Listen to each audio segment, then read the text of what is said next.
It's time once again to slip into your camo, grab your bow, and join us out in the field for another episode of the Up North Journal, presented by PSE Archery. The Up North Journal crew is knocked and ready to rock for another exciting adventure. So let's step outside and hit the trail. This episode of the Up North Journal podcast is brought to you by PSE Archery, Black Eagle Arrows, Scent Blocker, Killer Food Plots, Cabela's, Spot Shooters, Antler Action, Family Traditions Tree Stands, Tom's Custom Turkey Calls, and Badass Slingshots. Welcome back to another episode of the Up North Journal, everybody. I'm your host, Mike Adams, sitting in the cabin tonight with Dan DeFaw, enjoying a nice spring April 2nd evening. April 2nd already. It is. 15 days away from the Michigan opener. Where is winter went? Well, in Michigan, it came back. and it's still hanging around a little bit every now and then. It's trying to hang on, but it left for, I think, well, last week it was raining all week, and then we had a day of sunshine and 60 degrees today, I think. I think it's supposed to rain coming back tomorrow. Yeah, a lot through the week here anyway, from what I've seen so far. But it's time to get out and do some turkey evaluating. Is that what you got on tap for this week? This week is my plan to start the annual trip out, take some walks in the evening. All right. Since I'm up before the turkeys are out of the roost, typically on a weekday, I can't go in the morning, so I'll go out in the evening and go check out the typical places. I've got a couple extra places on my mind. So tomorrow morning will actually be 2 weeks from your opener. 2 weeks, yes. Okay, all right. Actually, 2 weeks from today is Easter, right? That's right, it is. Yep. So, yeah, that's, and that's another thing. April. A little busy. It is, but you know what? We've got to give a shout out. Actually, today's April 2nd. On April 1st, 2 years ago, we launched the Outdoor Podcast channel. So our second birthday. You're right. Happy birthday. Yeah. You're two. Two, yeah. Yesterday we were two. You act like a 2-year-old sometimes. Yes, I do. Absolutely. Quite a bit, actually. But, yeah, and speaking about that, we want to give a little time here to the Outdoor Podcast channel. For those of you who don't know what that is, we run a podcast channel about the outdoors. We've got a lot of great shows on there. And if you're listening to this show and you're on our feed, our normal feed for Up North Journal, go over and check it out every now and then. We've got all kinds of outdoor shows, turkey hunting, we've got fishing, we've got deer hunting, people from all different parts of the United States. They have their own shows, and we're all kind of working together. And that's at outdoorpodcastchannel.com. Every day you get a new outdoor show. At least one new show, and in some cases two. Most cases two. We've actually added 3 new shows here in the last week and a half. We've added Outdoor Adventures with Jason Sacco. Actually, Outdoor Adventures with Jason. Jason Sacco is out of San Antonio, Texas. Actually, he's a Michigan guy by birth, so he's back from, or he was in this area. He moved to Texas, and he's doing his stuff down there. Okay. So, really cool show. Glad to have him aboard. And we also put on this week the Huntsman Journal with Adam Huntsman, and just a basic overall hunting style podcast. And actually, today we just launched the Rut and River Pursuits podcast from a bunch of guys out in Pennsylvania. So those guys are hitting it hard, all kinds of different hunting. Actually, they're running 2 shows every Sunday for the first month at least to kind of get caught up, let everybody know who they are, and get caught up to kind of where they're at right now with their normal run. But it's I think 7 or 8 guys that kind of do roundtable discussion. Wow. Yeah, so pretty cool. 13 shows as of listed here. Yeah, 13 shows. So lucky number. Yep, and we also mention the go back to that list again. Make sure I get the name right on this one. I got to find it there on the list. Where did it go? The Farmer and the City Girl. That's with Carrie Z and Sharky. Talking a little outdoor farming and how it relates to, what we do, every day, whether we pick our groceries up, whether we do some farming in our backyard or gardening or what have you. Really interesting take on things from a farmer and a city girl. Obviously, met him a city girl. Met him at ATA. Nice guy. Yeah. So, but yeah, no, it's 13 shows on the Outdoor Podcast channel. You can do something, on your way to work, you can listen to a new show every day. Yeah. And that's the thing about it. You listen to us and maybe you want something, a different style or different because we all got different styles. Nobody's the same. Absolutely. Like you said, that last show had 6 or 7 guys. Right. You know, imagine 6 or 7 guys in here. Be kind of crazy. It would. Man, how do you control that one? Right. They got to have a good moderator. Good moderator and some good shouting matches. Yep. But we got some Wisconsin shows. We've got the one out of Pennsylvania now. A couple here in Michigan. Brandon Hammonds from Take Aim's here in Michigan with us. So Turkey Hunter podcast right now. You want to know about turkey hunting? Andy Galliano from Alabama. Yep. It's on. It started this past week. Down south. I think Tennessee went off, and Florida went off, and seeing a lot of birds on the ground. I saw some from Conyers Outdoors. They were hitting it in Florida. I think they're hitting it in Kansas now. Okay, but it is turkey season. It is, and here in Michigan, we're just waiting for the warm up. Well, right before we started the show tonight, I had to run upstairs and grab a power cord so we could do the live stream. And actually, I looked out the back window upstairs. We got turkeys in the backfield. Yeah, now they're out roaming around, doing their thing. And that's the thing about getting outdoors. Like I said, that's kind of my plan for this week. Getting out there and starting to do some roaming and checking and looking around. All right. So we got any questions there? Todd Perkins says Virginia is this coming weekend. Okay, turkey season's opening up in Virginia this weekend. Shout out to Jason Redacki, listening from Luzerne, I do believe. Yeah, that's right. So it ain't gonna be long, man. We're gonna be cracking them here in Michigan. I can't wait. Can't wait. You knocking the mic over here, making noise. I'm just trying to make it so it doesn't go flying on me. Get me all excited here. But yeah, it's in the outdoor back to the outdoor podcast channel. If you want to talk turkey, you want to talk deer, like you said, good old Sharky and the city girl. Right. So and something else. Right now, we're going to start doing a big spring push. Right now, Brandon and I we're kind of making this big push to bring some new shows onto the channel. If you're listening to our show and you've got a podcast and it's outdoor related, I don't care if it's canoeing, backpacking, hiking, camping, anything outdoor related. Anything outdoor related. We're looking to put new shows on the channel. Get a hold of us and let us know what you're interested in. We'll get you the information because we're wanting to really expand and ramp this thing up and get it going. You got the Big Buck Registry over there that just talks about some big bucks all Absolutely. the time. So if you want to talk Deer 365. Did you see who he had on last week? No. A girl from Naked and Afraid. You ever watch that show? Yes. Crazy. Dude, I watched that show. Matter of fact, it's on Sunday nights after I leave here. Yeah. That's because I'm pretty wound up after I leave this place. I gotta Right. go home and unwind. It's one of the shows I probably watch. You unwind by watching some naked people in the outdoors, huh? I am sorry, but you go out there naked. Right? Those bug bites everywhere. Yeah, right on. And right the on. best show to watch out of that show is when they'll usually throw it on once in a while. It's like the outtake show. Right. The behind the scenes thing. Behind? No pun intended. No pun intended, because it is the funniest thing, because that's when they kind of tell you the uncut stuff. And he's like, I remember the one guy, the bugs. Yes, they bite. And they bite everywhere. Right. And it's just like, you think about that and you're like, oh, man. Yeah. I think what would kill me the most is the barefoot part. Walking barefoot.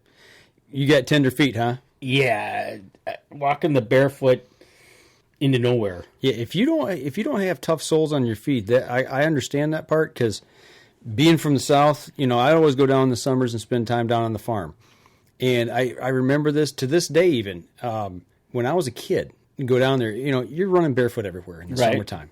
Well, all my cousins, across rocky driveways, like, we call it slag rock or crushed limestone. It's got the little sharp edges. Yep. They just walk through like, do, like no big deal. You're Like, like, we walk, and I'm like, dancing.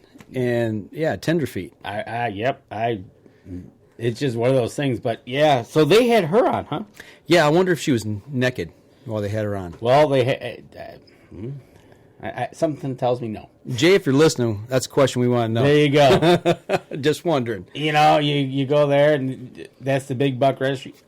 There's also fishing out there. Fish nerds? Yep, right? fish nerds. Yep, they're up out of the Far East. They're up in the Boston area, I do believe. And we're going to get some of these guys on. That's the thing we're going to do. We're going to start doing a little round robin and having each other on each other's show, so our listeners will get to know them. Exactly. And check out their show. And that's always good. So, good time. Gotta like it. But that's, 2 years, man. We're rocking it. Good thing, man. And also, if you're thinking about doing a podcast, if it's just in the back of your mind, it's like, yeah, I'd like to do that. Get a hold of us. We will mentor people along and get you onto the channel that way as well. So we'll help you through it. Yep, and we're looking to make an impact in the outdoors. That's what it's about, sharing information. So to teach, absolutely. So what else going on this week, man? This week, man, not really a lot this week. I just seen Killer Food Plots. Wisconsin. Did you see what happened? Oops. With him and Mark Hammer. Mark Hammer did not have a smile on his face. From Antler Action? Yeah, he did not have a smile on his face. What happened? He was kind of frowning. The big buck that he shot in 2014. Which he takes with him to every deer show. Was that not 230 plus inches? 230 plus inches. Yeah, buck, okay? This set of antlers. And luckily, he had the replicas with him. That being the moral of the story is he only takes replicas with him to the show. Right. Because something might happen. You never know when somebody's carrying it. It might trip and fall and chuck the mount and bounce it off the cement. Yeah, and that happened this week. Yeah, and it did. And actually, the picture I saw was Mark holding the left antler in his left hand, the mount over his right shoulder, which had the right side, and I think Nick was under his arm. Nick Percy's head was under his arm, like he was getting ready to hit him with that antler. Yeah. So we're not totally sure of the whole story. So we need to find out. Yeah, but we're thinking those two had something happened. Something happened there. But luckily it was only a replica, and super glue will fix that. That's right. But yeah, even then, you're off to a big show, and yeah. Right. Oh, and speaking of that, that's another thing we've got to start. It's getting into spring. What's happening? You're thinking about food plotting. Time to get, especially now to get a little bit warmer. Get your soil samples out. Get it in there. That's on my agenda. We're getting ready to do that here. Hopefully, I'm thinking the weekend of the 14th, Saturday the 15th, 14th, 15th. Whatever that Saturday is. Saturday before Easter. Right. Okay. I've got a workshop that I'm going to for deer browse study, and while I'm up there, I'm going to stop, try to get my soil samples done, and get that off, so that way we can start getting ready to put some seed in the ground here, and talk with the guy who's going to be doing the farming or the plowing and the disking and everything on my place, and making sure he's got his tractor up and ready to roll. So yeah, it's that time of year. I'm thinking about that, making plans, getting things lined up. We got some trees that we're getting ready to plant. We got a guy that came to the property this week, looked at the property, gave us a price on planting some red pine. Okay. That we've already harvested one area. We're in the process of harvesting another area nearby, and we're going through that whole process. Problem we're having though is we'd like to put some American chestnut and sawtooth oaks in. Okay. Having a real hard time finding them right now. Really? Yeah, up in this area, in this zone. The thing is, you want to get trees that are kind of grown in your zone, acclimated. You can't buy them from Alabama and bring them to northern Michigan. No, you'll shock them. They're just not going to grow and do well. So, and is a red? Do you know if a red pine is that a quick grower? Generally speaking, I mean, the ones we harvested, I think, have been planted 40 or 50 years. Okay. Versus an oak, it could be 100, 150 years old. old. Oaks are your slow ones, depending on how big you want to let them grow, but. Our trees are not supposed to be over 16 inches in diameter at its widest point to be able to be run through the mill. So that's our target. We're trying to get ours cut before they reach a 16-inch diameter. 16-inch diameter. Yeah. I get it. Okay. So that way they can fit into the mill. Anything bigger than that, we get dinged for it. Costs us money, actually. Even though they're bigger, we take a hit on the price because it has to go and be trucked to a different processor. Yep. So that costs money. Right. And I know right now there's load limits on the roads because of the frosting and defrosting that's going on. And they're not moving any wood right now. Yeah, our whole process has been shut down. Yep, they're not moving any wood on my process either. So it's one of those things. It's like, okay, and we wait. Right. Hurry up and wait. Well, we might be actually, if we don't get it done this summer, it might. If we have a wet summer, it may actually be next winter when we continue. All right. So we're kind of in a wait and see pattern right now. Yeah, we're they're doing some major cutting now. They're done with my portion. They're moving on to the next portion. Then it's going to probably stop for a little bit till the end of April is when they'll truck the logs. Okay. That's where April, May.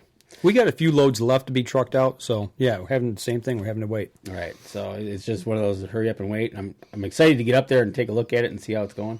Yeah, you had a picture there. Do you still have it? It's where I can take it because I haven't looked at it yet. Obviously, people on the live stream aren't going to be able to see it.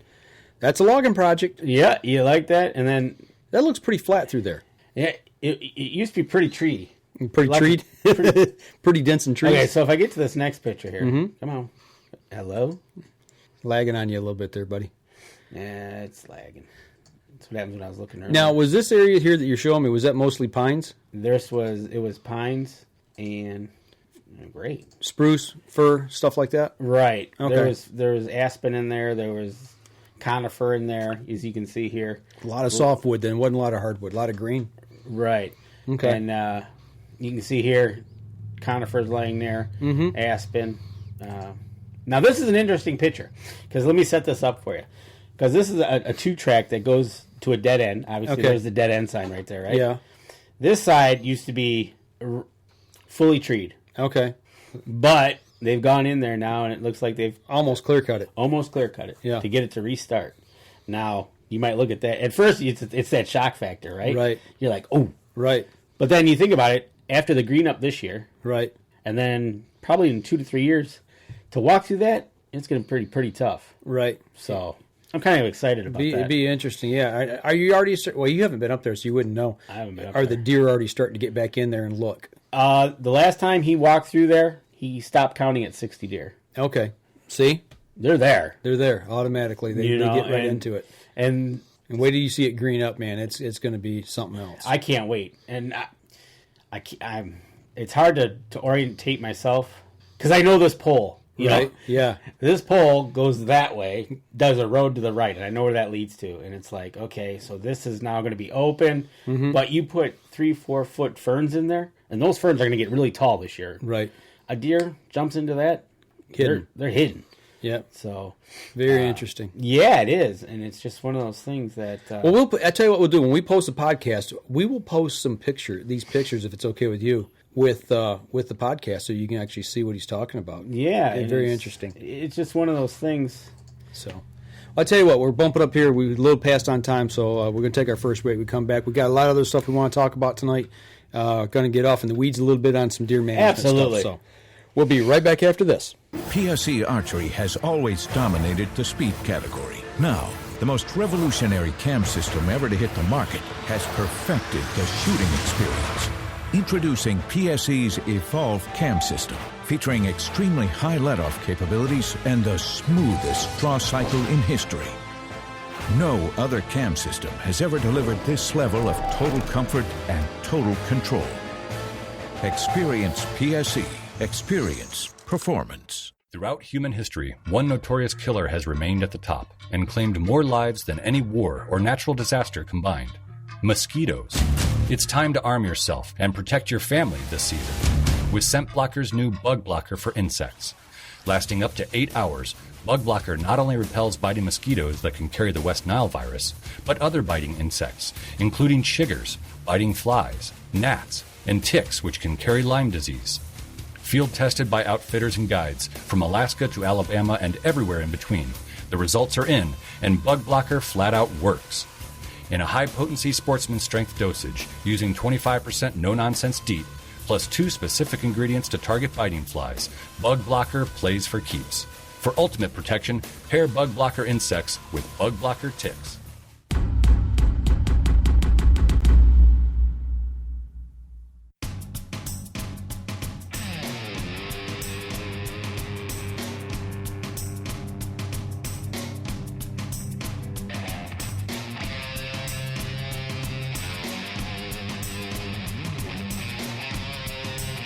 Welcome back, everybody. Second segment of the show.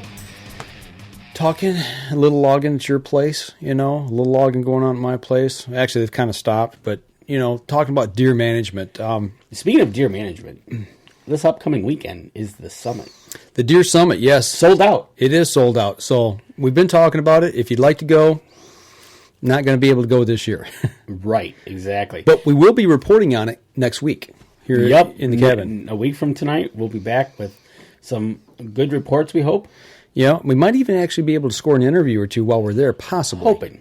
So, or at least set something up. At least set something up, because it sounds like it's going to be an interesting evening. Absolutely. I'm looking forward to it. I think there's going to be, it's obviously going to be one-sided because everybody's there for the same reason. Yep. Talking about APRs, deer management in general. Right. And Lincoln Roan spearheading that. And, we had him on a month ago, 2 weeks ago. We had Tony Smith. And it's just one of those things that's going to come to a head here by June. In June, it will come to a head, actually. Right. When they make their recommendations, hoping Lincoln has done his job, his due diligence that he does. But it'll be interesting to see. I don't think there'll be any protesters out front, though, will they? I hope not. That'd be interesting. Yeah, well, we can take care of them if we have to. Some strange way. We bring some duct tape maybe and tape them to a tree, or who knows. Yeah, that can happen. Never bet your friends about that either. You end up on the local news. Did you see that? No, I did not. Guy lost during the basketball here we got going on, the men's basketball. He made a bet with his friends. His team lost, so they duct taped him to the stop sign at the corner. Oh, okay. Well, lo and behold, everybody's calling the cops. Cops come flying in. He's like, lost a bet. I lost a bet. It's okay, people. Right. But, next weekend, Kip Adams. Yeah, he's going to be at the event. Kip Adams, QDMA, national speaker for them, is going to be awesome. I'm really excited to hear him. We got some guys coming from the state of Michigan, some biologists are going to be there, and a lot of other people are going to be there just in general, talking about, antler point restrictions, deer management, habitat, all that stuff, The goods, the bads. Yeah. It'll be in that essence. It's preaching to the choir because we're all there for the same thing. But it'll be good to see. I think 250 people. Yeah, is the number that's going to be there. Yeah, and you know what? They got the 12 up there in Northwest Michigan. Mm-hmm. Basically, the Upper Peninsula is already doing this. Right. Hey, why not? Well, going along with all of this deer management stuff, and talking about people working together. And things, people like-minded, being able to work in an area and make it better for deer hunting. I talked with our manager at our camp this week. We got some interesting things going on at our place. It's about that time of year when interesting things do happen. Yeah, well, here in the past 2 weeks, we found 3 fresh kill sites of deer. And this last week, during the week here, he found a big-bodied deer. Didn't get close enough to see if the remains, if it was a buck or a doe. He's thinking it was probably a buck, but like I said, it was tore up pretty good, what was left of it. And we know we've got coyotes on the property. We know they're running on a regular basis. At the end of last week, we had a fawn that was killed, and it was a little deer. An appetizer. Well, we talked about this with Tony Smith briefly before the show, but we never did get into that discussion on the podcast. And I kind of like to expand a little bit on it here tonight. And what I talked with my manager about, he said, yep, this was probably a July fawn drop. So it's probably, a third rut breeding of a doe, because our buck to doe ratio is out of whack. So with that being said, I said, well, think about this. The reason they want these ruts tightened up, and when you say tightening them up, if you get your buck to doe ratio in the correct order, you don't have as many doe running around. You got bucks that are fighting over does, and they all generally get bred in that first cycle. The first rut in middle of November here in Michigan, or middle to late November. And we've got so many doe that they're not getting they're not all getting bred. So then we got a second rut. And in our case, in our area, we got so many doe that there's even third rut. And I think that happens up by me. And when you start seeing during bow season, you're starting to see fawns. Little fawns that still have spots, you got a problem. You do, and if they've made it by then, because we've actually got coyotes and wolves, so we got double jeopardy. So take this a step further. Let's work this through. Okay, so you got a fawn drop in May, June, and July. If you've got does that are carrying into July and dropping fawns, that's 2 more months that their body is being used as a nutritional source to grow that fawn. So, they're having to take on extra food, or trying to take on extra food to maintain their own health as well as the fetus. Once that's dropped, they've got a shorter window into the fall and winter to recoup and get built back up for that hard winter. Not to mention they're feeding that fawn with the milk as well. Right, exactly. So it's putting them in a deficit. The fawn's coming in late. It can't grow and get big enough to really get around and maintain that winter. Because here in Michigan, when the frost happens in September, October, things start dying off. The green leafy vegetation that they rely on isn't going to last the extra 2 months that they just got pushed back, right? Right. Or if we get an early snowfall, right. That just... You think about all those things, and it puts that fawn as well as that doe in jeopardy. They go into that, so they're coming out of winter now. Maybe we've had a mild winter, luckily, but an average winter here, when they get into March, the browse is gone. The food plots aren't unthawed yet. They can't dig down because usually there's ice that's frozen down deep because of freezing rain. Yeah, depending on the weather that you had, you might have an ice storm, all those thaw, freeze, thicken it up. So you just imagine what it's like getting into the spring. Now, the fawn that he saw that was killed, he said actually was pretty healthy. It looked like it was in generally good health because they killed it, they nibbled at it a little bit, and then took off. The coyotes did. They didn't just feast on it right away. It's like they were going to come back and eat on it later, which they did the next night. But with that being said, when he saw it, he said it couldn't have weighed more than 40 pounds. It was little. This little guy, Does he ever feel uncomfortable walking out there knowing that he's probably got extra sets of eyes on him? Well, I think he's probably fully armed at that time when he's out walking around. What if he has that oh my moment? Yeah. So, dealing with that, I said, okay, now here's the situation. Think about this. We've done aerial surveys in our area within, 2 or 3 mile radius of our club, our property. We're the only major landowner in that area that really puts food plots down. We're the only landowner that's really managing our forest as well, our timber. With that being said, you've got a lot of land around us that's old growth. Mm-hmm. There's not a lot of browse underneath because it's old growth forest. It's not maintaining that healthy habitat for deer to be able to browse on.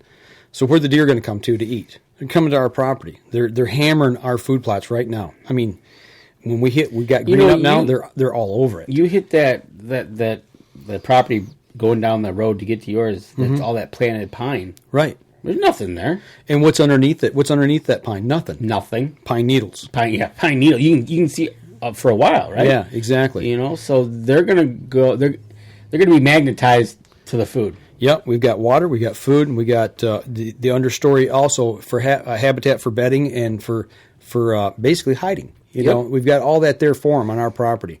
So we're pulling these deer into our property. Well, if we're pulling these deer into our property, what else are we pulling in? Coyotes. Anything that's going to eat a deer. Yeah, I mean, if we've got an abundance of deer, then we got an abundance of coyotes on our property. They're going to go right to the menu. So, I mean, when you want to go out to eat, do you go to where there's a place where there's a restaurant, or do you go out and stumble around until you find a cow and try to cook it and eat? You go to where the food is. You know what I'm saying? You go to the easiest place. Meal. Exactly. If you're hungry, you're going to go to where the easy meal is. Right. Now, let's take it a step further. We got these coyotes coming in on our property. Now, we got fawn drop with an abundance of deer being bred late. We got fawn drop in May, June, July. Okay, so now we're spread. Let's say we got 100 does that are pregnant on our property.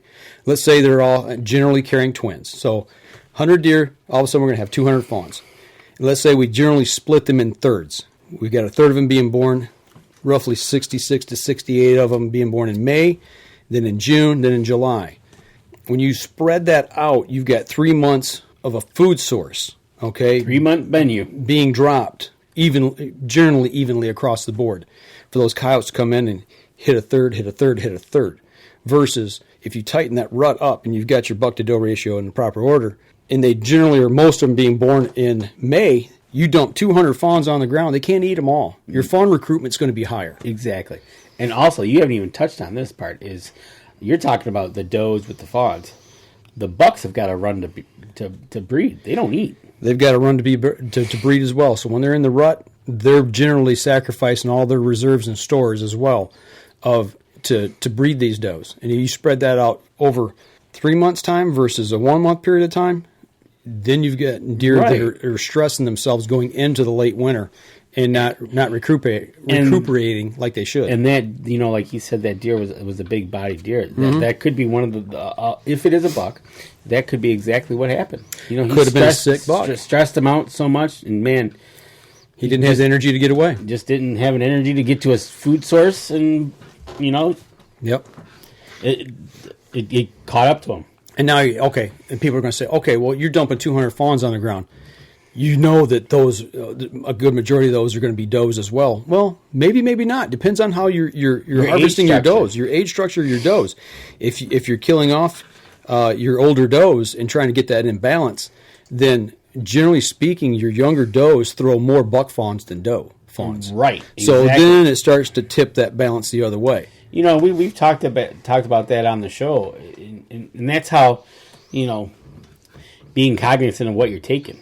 Exactly, taking the time, But that's what we're talking about. It's even a double-edged sword. Like, well, man, we're feeding all these deer. We're having to take care of this and manage that. Okay, well, if we're doing that and we get our neighbors around us to help work together, that's what we're talking about, working together, like with the APRs, and things start to take off and start to grow and become better in an area. And if your neighbors decide, hey, you know what, we're going to put in a food plot, we're going to help, that pulls X amount of deer that way. Yep. And then it pulls that over there, and it just kind of it spreads it out evenly. Yep.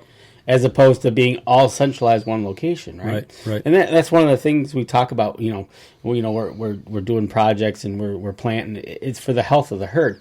That's one of the benefits that they're going to. That's why they're coming there. They need the food, right? You can only. Now, on the flip side, and you say, well, it's hard to get a co-op started. We're still dealing with that in our area of trying to get this co-op up and off the ground. We've got some like-minded people around us, but we're still not on the same page and communicating with each other. We don't have it lifted off the ground yet to where it's up and running.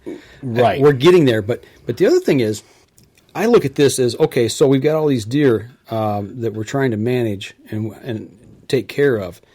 It gives us an opportunity if we take what we're supposed to in the right way and manage our deer in the right way, and we hunt properly, with correct hunting practices and not overpressuring these deer and not pushing them back out, these mature bucks off the property, and take older bucks, let the young ones grow, let them go and let them grow, Lincoln Roan. You're creating your own little mecca or habitat area or magnet, so to speak, and now you're the standard, and everybody's going to go, these guys are doing something different. And why are they so successful? And that's where you start that dialogue and start talking. And then boom, boom, boom, you start putting these little pieces of the puzzle, and then all of a sudden you've got a bigger area, and it just grows and becomes a better herd overall. And that's what this is all about, is herd management and deer herd health. The byproduct is being able to shoot big bucks. It's the science that goes with it. Big bucks, healthy does, you're shooting a healthy herd. Yeah. And I where I'm at up in the UP, the people around us are from everywhere. Mm-hmm. They're either local or they're from Wisconsin, Indiana, Illinois. And I talked to one of the guys. His dad lived up there, right? He was getting older, and he just basically came up to deer hunt to be deer hunting with his dad because, truthfully, he was from Illinois, and he's like, I really don't need to shoot this little guy, right? Which is an 8-point or whatever. It's like, right.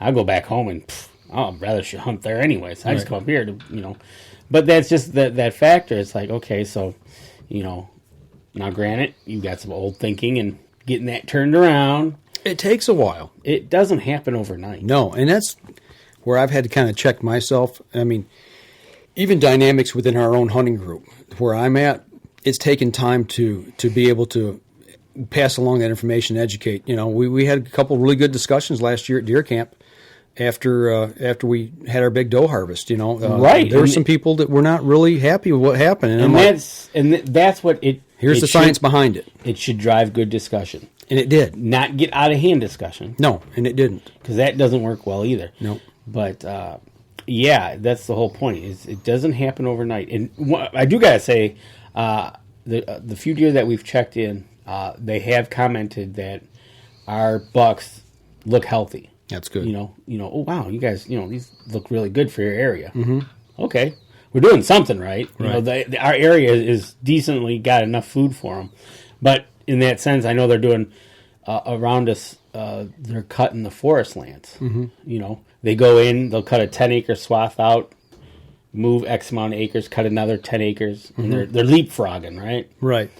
And I tell you what, that helps out. That helps out the deer hunter, the grouse hunter, every hunter up there. That works, and it's just one of those things. Like you said, science. Right. But if it drives the discussion and you back it up with science, after a while, it makes sense. It does. It starts making sense, and you got to be open minded. I guess that's the thing I'm saying is anybody out here listening or watching right now on the live stream, be open minded to listen. Don't take everything. Don't take what we're saying as the gospel truth. Do your own investigation.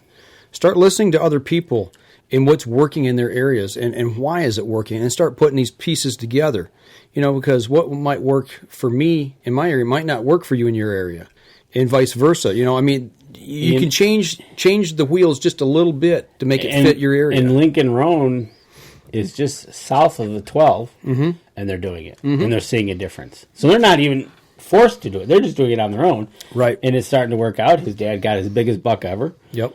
And it like you said, and also quoting Tony Smith, you don't have to have a big conglomerate. You can start with little guys. But if you put them together, the little guy that had the couple of acres next to the guy that had hundreds of acres, and does he need you or does he need you? Yeah. His quote to get the guy to understand was, does he need you to be successful, or do you need him to be successful? It's like, why does the little guy or the guy with a little piece of land want to join a co-op? And really think about it. Well, my little piece of land, do they need me in my little 5 or 10 acres to be successful? No, because they're a bigger section. But if I'm going to be successful, I need them because what they're doing is working. Right. And I need that to transfer to my property. Yep. So, and that's just an awesome statement by Tony. It was. So, and, well, listen, we're bumping up here on our second break. We're going to run just a little bit long. We're going to step outside, take another break here, and we'll be right. Easy for me to say. Yeah, be right back. I need some more coffee. Yes, you do. We'll be right back after this message. So what do you do when you've completely redefined the way bows are engineered? When you've reached the pinnacle and the band starts playing your victory song, you start a revolution out of thin air. Introducing the all-new PSE Carbon Air, engineered with true carbon technology to be the lightest high-performance bow in the world. Experience PSE. Experience performance. Killer Food Plots have been helping property owners for over 20 years create premier whitetail habitat. Whether replenishing your soil with their all-natural Organics Fusion pellets or planting a premier KFP food plot seed blend to help your deer rebuild their bodies through spring and summer while supplying the much-needed high energy during and after the rut, you can trust that Killer Food Plots family and their products will help your deer achieve their full potential.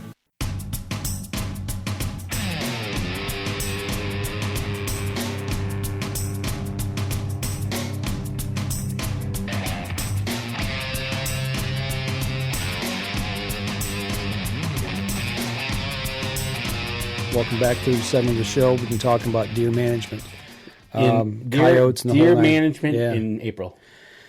You're talking about logging. Well, when we log property, I talked a little bit about this at the beginning of the show about planting some more trees. Oh yeah. If you've got X amount, this is just a suggestion. And our property manager actually talked about this and explained it to me, and it made good sense to me. Okay, so you log your property. Let's just say, for grins and giggles, you got $10,000, okay, to play with, right, and put back into the land as a number. Do you take do you spend all $10,000 at one time, or do you spend like maybe $3,000 or $4,000 the first year, $3,000 or $4,000 the second year, and $2,000 or $3,000 the last year? And he said the reason to spread it out over time is if you put all your eggs in one basket and you say, okay, I'm going to put $10,000, I'm going to plant all these trees back in this 40 acres, and you have a real dry summer, you're done. Yep. You shot your wad basically, and you're completely out of the game now, and all your money's gone, your resources are gone, and there's nothing to bring back. So, right.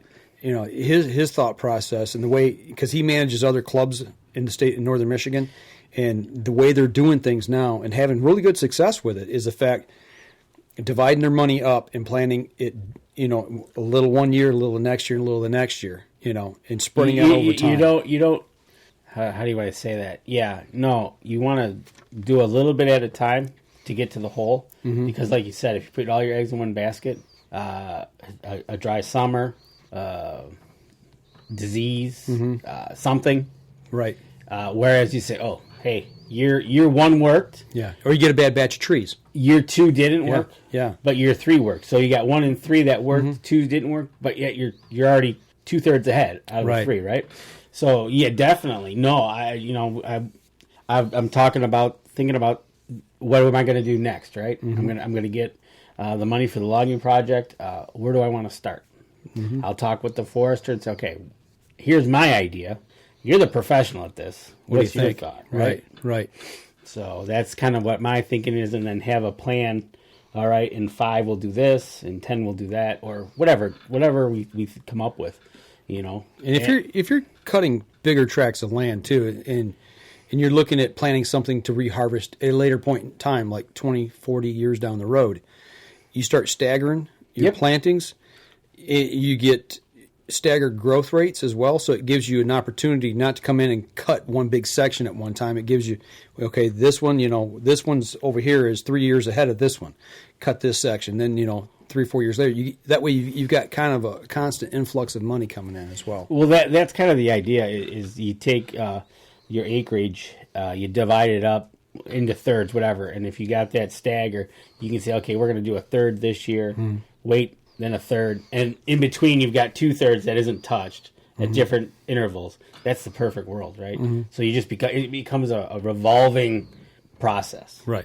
You've got fresh growth, middle growth, and older growth. Yeah. And it just resets itself after time, right? Yeah. And think about trees. You're talking. This is a long process. This is not like a cash crop that you harvest every year. This is by no means because so if we're cutting it now.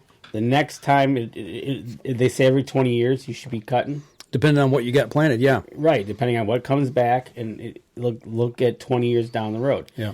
I'll be close to 70 the next time we think about cutting. Hopefully, I'll be setting this up I'll tell the kids, all right, at 70 we're going to cut, but we're going to wait to 75 to cut this section, right? And then get them on the plan. And then it'll be renewable for them as well. Well, that's what we talk about, passing things on to our kids. I talked to my daughter Madeline today. I said, if we talked about this same thing. And I said, if you happen to be the person that's taking my membership at that time, and you're managing up there, I said, by the time you get to be my age, it's going to be time to harvest what we're planting now. In 25 to 30, 35 years. So. You got to think about those things. We're not going to see the benefit of it. We're doing this for our kids. We're doing it for our kids, and we're doing it for the habitat. For the habitat, so our kids can enjoy it. We might be able to reap a little bit of it towards the end. The logs we're cutting right now. Our club was founded in 1939. There was a group of people in this area here in Michigan that wanted a hunting camp. Now, in 1939, think about what was going on in the late 30s. Coming off the Depression. Yeah. And they pooled together and they bought this 640 acres up in northern Michigan to make this camp. Okay? And back then, M65 wasn't a paved road. Nothing was paved heading that way. So think about that, and back in that time, our area that we're hunting was an old farm. Is that what it was? It was a cattle ranch. Okay. There was virtually no trees there. Think about that. You've been to our place. Yep. Very, very few trees. When you come through that front gate, right, all those pines, that was a field. Oh, so they planted those. They planted all those trees. And that's another thing. You just kind of touched on that. Okay, how long did it take them to get there? I don't know. A long time had to be. Takes us 2 hours to get there. Almost 2.5 hours. 2.5 from to get here, to my camp. right?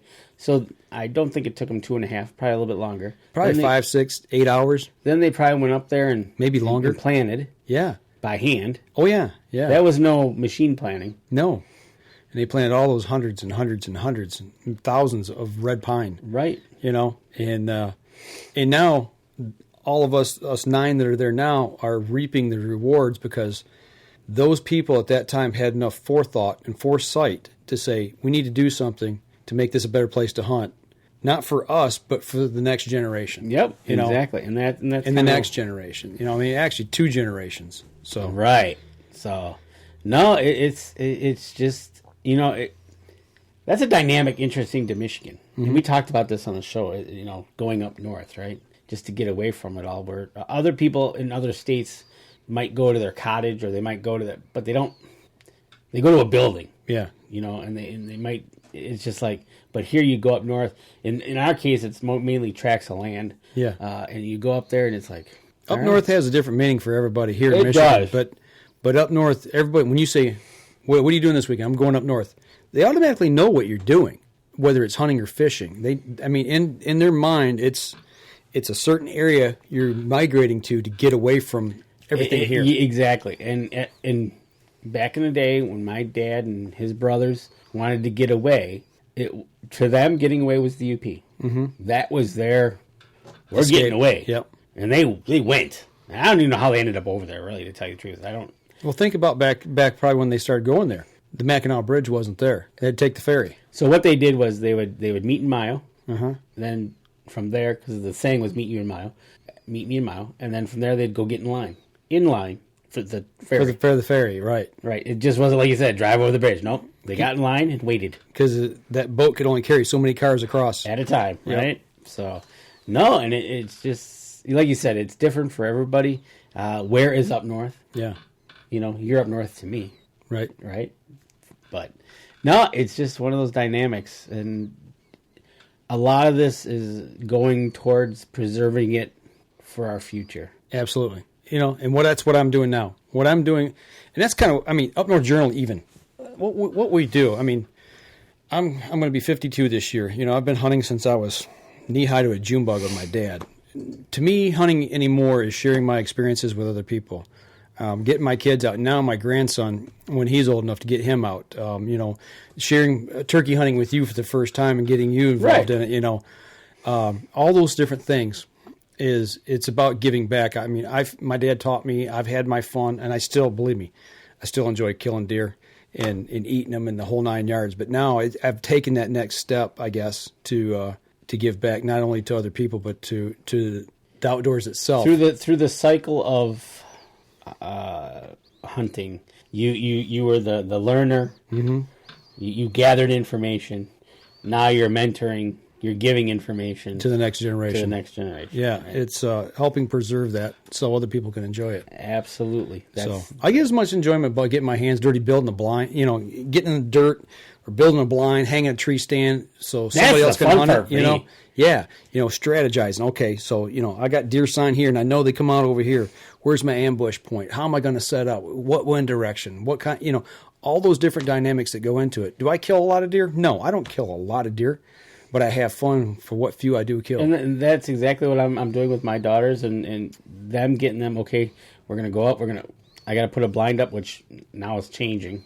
But I got a platform I can put up. Right. I got an idea where I want to put that for now. Right. So I'm going to put that up for this year. I'm not going to put up the big blind, but I'll probably just put my pop-up on top of it for this year. There you go. After I kind of see what's going on this fall, right? Build off of that. And start observing what's going on and what I can see, what I can't see, how we're going to hunt it. Right on. And it's that's the part.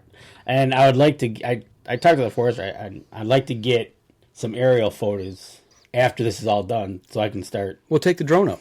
That's kind of what I was thinking. Yep.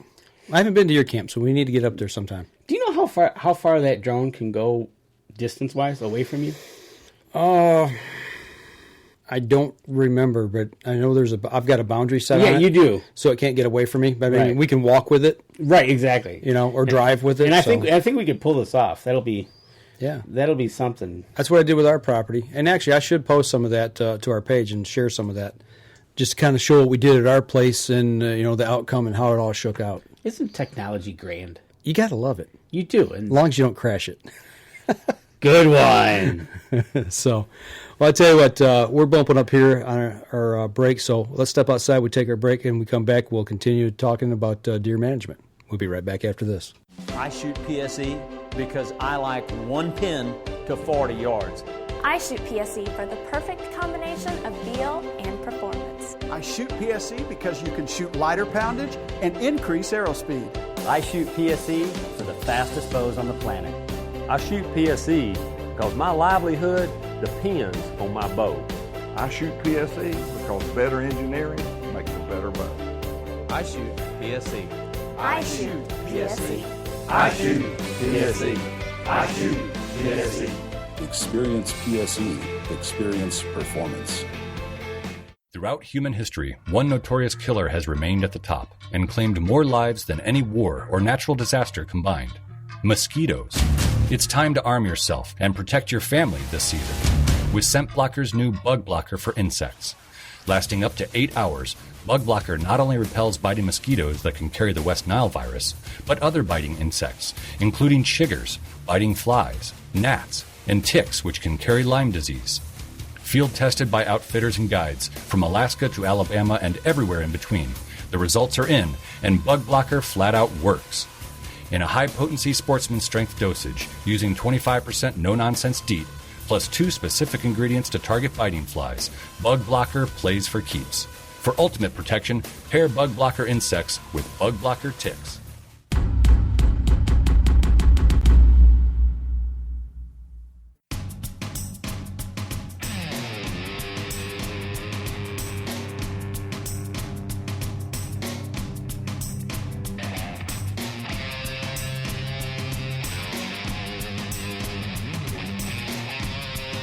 Welcome back, everybody. Last segment of the show, been talking a lot about deer hunting, deer management, food plots, planting and harvesting of trees and all that. Speaking of... And you know what? Speaking of that, we're talking about deer mainly, right? Yep. But if you do all this, it helps out everything else. Turkey, Yep. grouse, rabbit. Yep. All that stuff. And it's just one of those things that I'm glad the state goes in and they cut tracts of land that need to be cut instead of just, no. First of all, you can get the money off of it. Yeah. Yeah. So. One thing we've been talking about at our place just a little bit, me and the manager of our property, is something we've seen here lately is controlled burns. That's scary. That terrifies me. Well, we wouldn't do it. We're not going to do it. No, but just, yeah. I've seen that too. Oh, hey, we got to... Matter of fact, I think the O-Town boys made a comment about that. Well, we're actually going to try to talk to some people, maybe the U.S. Forest Service. That's who... or the DNR, and see, okay, how do they do theirs? Who do they get to do it? Would they want to help us? Because, that's one thing, yeah. You don't want to have that thing because you could burn the whole place to the ground all of a sudden, And then you're responsible for it. Yeah. So if you get somebody like the U.S. Forest Service helping you, that would come in and help with that. So there's some questions I've got out there. If anybody's listening that has information on that, please forward it to me. They were supposed to, they've done a couple over at the park. Exactly. And it's like, well, how did they... They got the right equipment. Well, yeah, that's the number one thing. Right. You're not going to go out there with a torch and start lighting things on fire. No. All right. Well, and the thing is, we got the lake right there of the area that we're wanting to do a control burn. So we've got a water source to put it out. The problem is you got to have the proper equipment to be able to get that water to where you need it. You mean a hand pump and a hose won't work? It might, but not if it's a big one. Yeah. And we've seen what forest fires can do. Yeah. Jump highways and they go for miles. And out west, they had that out in the Midwest, right? Yeah. Hundreds of acres burning. Mm-hmm. But with that, once you burn those grasses and things off, all that ash goes back into the ground. That's nutrients for the ground, and then all of a sudden, boom, the green up afterwards. It's incredible. It is, and that's kind of Mother Nature's way of resetting. Yeah, so something we're not saying we're going to do it. I'm saying we're just looking at inquiring for information. It's one of the options, right? Yeah. That's one of the tools you can use to help your environment. Absolutely. And like I said, it whether you do that, and then that'll help your turkeys. It'll give them good nesting area. Mm-hmm. It'll help the rabbits. It'll help the deer. Right on. It'll help everything around it. Right. So, just one of those more things you get to use. Well, everything we've been talking about, the end game is putting food on the table. It comes all the way back around. At the end of the day, what we take out of the field, we're putting food on our table. Right. Well, I had a mishap. Yes. I had a real bad experience this last week. The beginning of the show last week, we barely touched on it because we were doing an interview. Yeah, we didn't actually talk about it on the podcast. We talked about it on the live stream. Right. And for those of you on the podcast who don't know, my freezer stopped about now we're 2 weeks into this, but about 2 weeks ago, at some point my freezer quit. Yep, it quit. And about a week later, my son found it and actually heard a few expletives come out of the basement. Yeah, we did. We were sitting here in the cabin. We were getting ready to go on live. We were just getting ready to call Tony and his son. Yeah, so I go downstairs and the lid, he cracked. Actually, the lid was raised up a little bit and he could smell it because the gases had actually expanded that much. Long story short, we found out it wasn't the freezer. It was the circuit that fed the freezer went bad and tripped a GFI. Oh, okay. So with that being said, we took your advice and plugged the freezer into a good plug and refroze everything so we could get it out in a way that wasn't as messy. Yeah. Let's say messy, nasty, or dripping, or all of that. So we waited approximately a week. So I think it was Wednesday night. Trash day's Thursday morning. And I said, Jake, I hate to tell you this, buddy, but we got to get down to the basement. We got to get that stuff out. Oh, my Lord. Even frozen. It ranks. I've smelled things. Death. When I say death, I mean, I used to work on houses, and we were working on a house that burned somebody had died in. And I thought that was the worst. Burnt flesh and hair is the worst smell I thought I've ever smelled in my life. But when we got into that freezer, even being froze, I didn't puke. But good. But I did regurgitate several times. It's nasty. Oh my Lord! And you can't get that smell out. That's what I'm worried about. It's like, okay, is there any way to salvage this freezer at all? And if not, it's going to the road. You know what? Now when I have meat scraps like that, that's what I do. I gather my meat scraps that I'm going to throw out. Mm-hmm. I just bag them up and put them back in the freezer. Okay. Because, I've thrown them in the garbage. Mm-hmm. Well, if it's during the summer and by the time garbage is like, right. Oh my, what did I do? Right. And it's like, So we got all the meat out. Got it all out. There was a little bit of stuff in the bottom that had leaked. So it's still plugged in, and I said we're going to freeze all that stuff out. Then we're going to tape the lid so we can actually unplug it and carry it outside. Get it outside. That way the lid doesn't pop while we're moving it. Because, dude, I actually had to stand over it and get my head down in it to get the stuff on the bottom out without breathing. And even without breathing, I mean, it gets in your nostrils. It is so horrible. It was incredible. Yeah, it's worse than death. It was worse than death. Pretty close to death. It's pretty close when you're walking out the woods and you go, yeah, I know something around here is dead. Yeah, it doesn't even compare to that. No, it's bad. So, but that happened. So it's attributed to the circuit that it was on. Yes. Yeah. Okay. Yeah, because the circuit still doesn't work. I've got to get Michael, my other son, to go down there and do his electrician thing and check it out and figure out what happened. But I'm going to check into getting like a battery backup alarm. I'm going to have him drop another, because we were sharing a circuit that this was on, and I'm like, I'm not even going to deal with this anymore. Freezer's going to have its own circuit. Boom, drop a plug. I'm going to put a battery backup on this thing as far as like an alarm. So if it does go out, an alarm sounds. Right.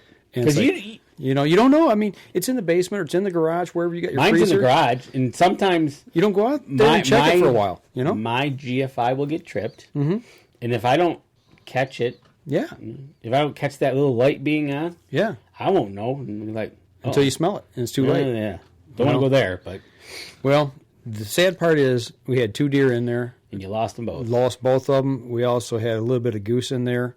I'm not so upset about the time I spent, packaging that meat, processing that meat, field dressing that deer. One of them we had processed and had made into the hamburger bacon mix stuff. Yeah.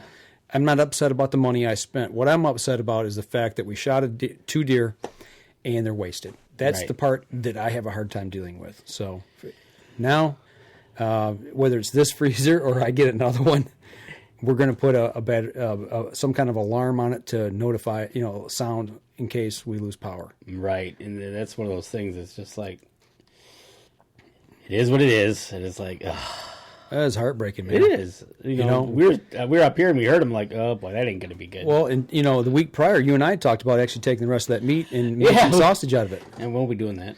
No. So the grinder doesn't get used this year, I guess.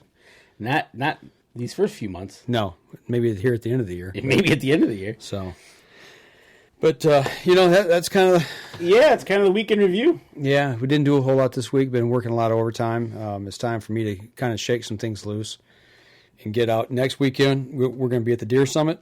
Yep. We come back. We'll hopefully have maybe have an interview from there, or at least be able to talk about what we saw and heard there, and then maybe get somebody on the show and talk more about it.